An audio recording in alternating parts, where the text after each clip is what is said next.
Hello, and welcome to the Gatekeepers Table, the podcast where clarity dismantles confusion and restoration silence manipulation. I'm your host, Contina, and today we walk into the shadows, not to glorify them, but to uncover the cost of unchecked spiritual curiosity.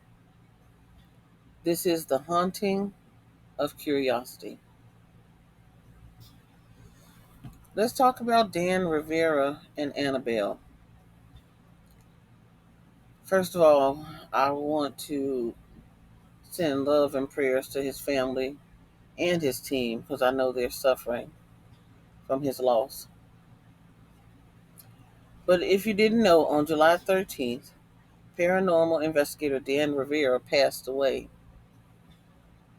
And he passed away suddenly doing a haunted tour in Gettysburg, Pennsylvania. He was in possession of that infamous Annabelle doll, the one that we've seen in the movies. Now, he wasn't in possession of that Hollywood replica. No, he was in possession of the actual Raggedy Ann doll that's believed to carry that demonic attachment. If you remember, Ed and Lorraine Warren documented her history decades ago, and they've made several movies about it. And one thing that they mentioned is that, and they wanted people to understand that that doll was not a trapped child spirit, even though it acted like that, but instead it was actually an entity, a demonic entity masquerading as innocence. We don't realize sometimes things can be playful, sometimes things can seem like it's light and it's nice, but that could be just something parading around, short to trying to get your attention or to try to get you engaged, but then turn and become what it really is, reveal what it really is. Now, Rivera was entrusted with Annabelle's care, and he was trained in spiritual protection, I'm sure. And yet he passed while immersed in that atmosphere. Is it a coincidence or a consequence of engaging realms beyond curiosity? Now, personally, I don't believe in coincidences. I don't. And regardless of what anyone else might say, I believe his time here could have been extended. But it is what it is. We're going to just pray for his soul, pray for his family, and hope that everything was okay for him whenever it happened and however it happened. So that's going to lead us to this public fascination of spiritual things and want to tap into the spiritual realm, but not quite understanding it and not understanding what those private consequences might be. So this segment is public fascination versus private consequence. Because as you know, people line up to take selfies with haunted artifacts, and people stream documentaries and buy replicas of things and reenact rituals. But what no one talks about is the residue that's left over. Because behind the lore is loss. Behind the fascination is sometimes a funeral. And behind every story of possession is a person who didn't know they were vulnerable. This segment isn't about fear. This is about awareness. Spiritual consequences are often quiet. They arrive through confusion, sickness, and spiritual disorientation. Please recognize that curiosity isn't neutral when the gatekeeper isn't you. You need to make sure that you're the gatekeeper over your soul.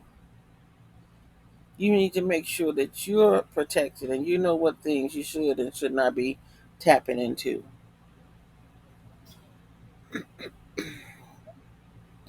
Let me give you a personal experience of mine. I know this, and I understand this spiritual realm not because of something that I've read or what I've watched on television or anything like this.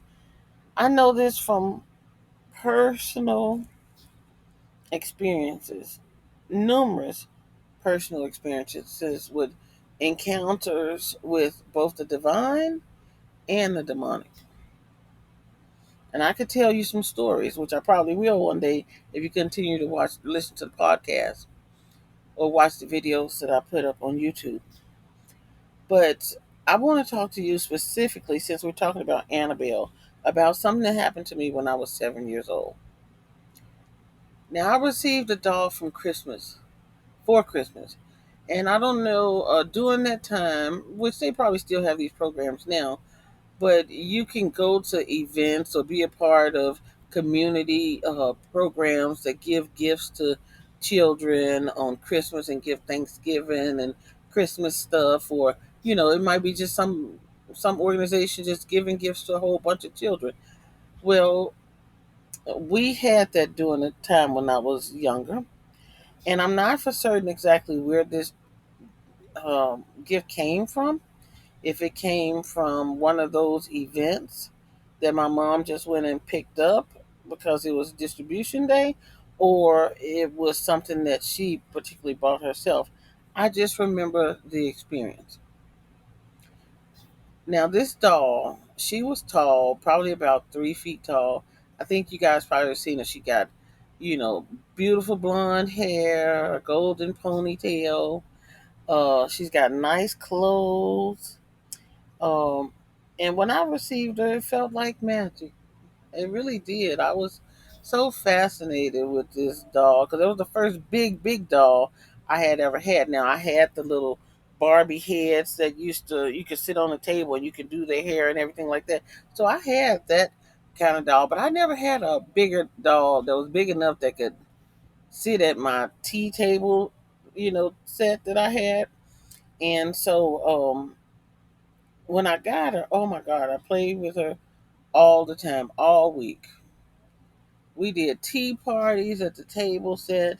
We used the easy bake oven and made, cakes and, the little things that you can put in that little oven thing. And we talked and, did everything. Now, when I say we talked, I mean, I talked to her like just like another companion or whatever, because that's what little girls do. Sometimes they play, they communicate with their dolls and different things like that. But one night, something shifted about a week afterwards.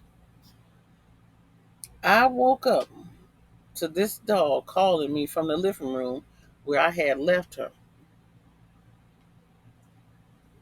Now, at first I thought, okay, I'm just dreaming. And I tried to go back to sleep.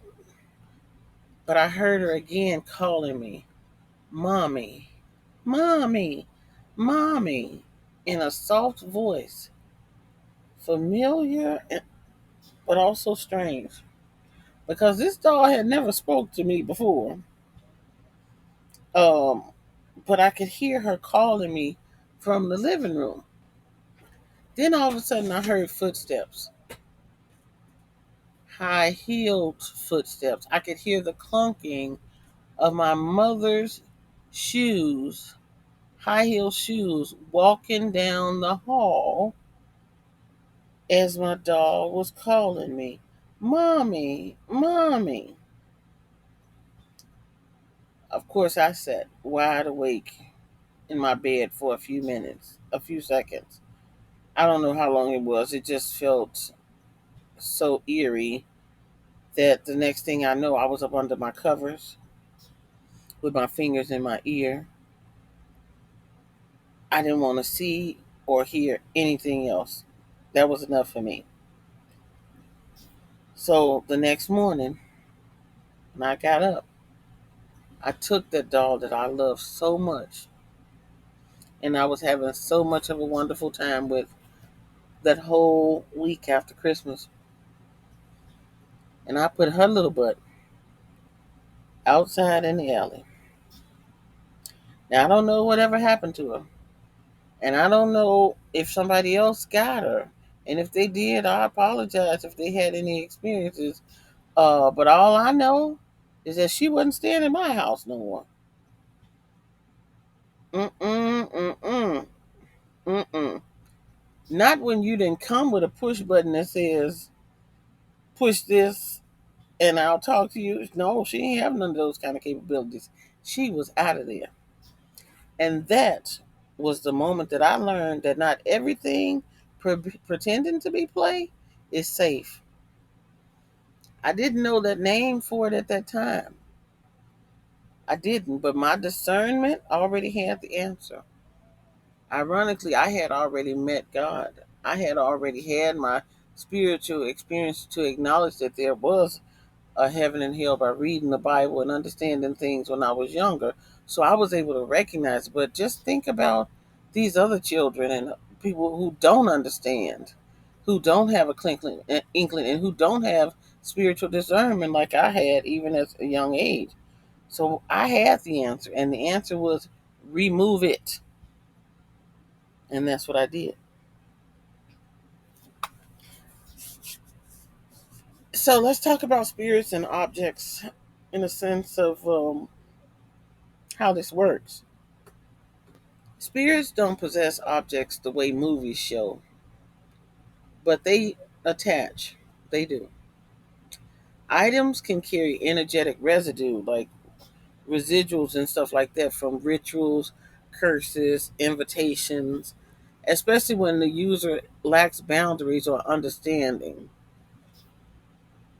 The spiritual realm is something real, and it's not something to play with. It's nothing to just go and let me just test and see how this works. Mm-mm. Because inanimate things become vessels, and vessels for influence, they become conduits, triggers, and they can become disguises.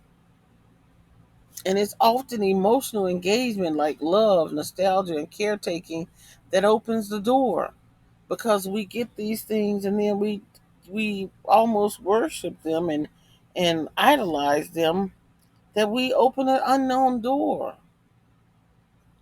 I'm not telling you just because. I'm telling you because I have a heart for those who experience these demonic attachments and possessions.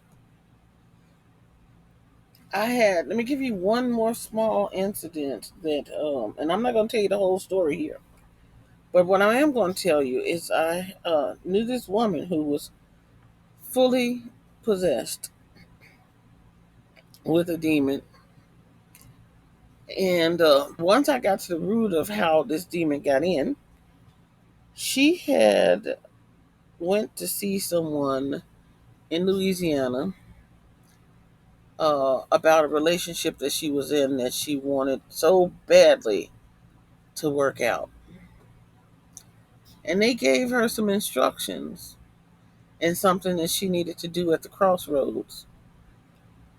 But what she didn't realize is that when she left that crossroad and she participated and did exactly what they asked her to do, that was carrying baggage, that she had opened the door unknowingly to something that almost took her life, almost ruined her marriage, and had her child terrified. So I'm telling you to let you know this because you don't need to believe it for it to affect you. Because spiritual laws aren't waiting for your permission, they're activated by your participation. So today, for those of you who would like to, we can close every door opened by false curiosity, and we can reclaim our space. We can protect the innocent within us with discernment that refuses to entertain deception. So if you're interested in closing those doors, getting rid of this false curiosity, and open your eyes. Say this with me. I release false curiosity. I renounce every invitation not rooted in divine truth.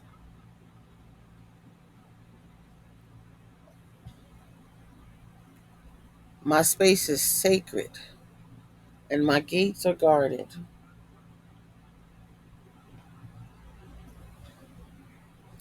Confusion has no access here, and only clarity dwells in my presence.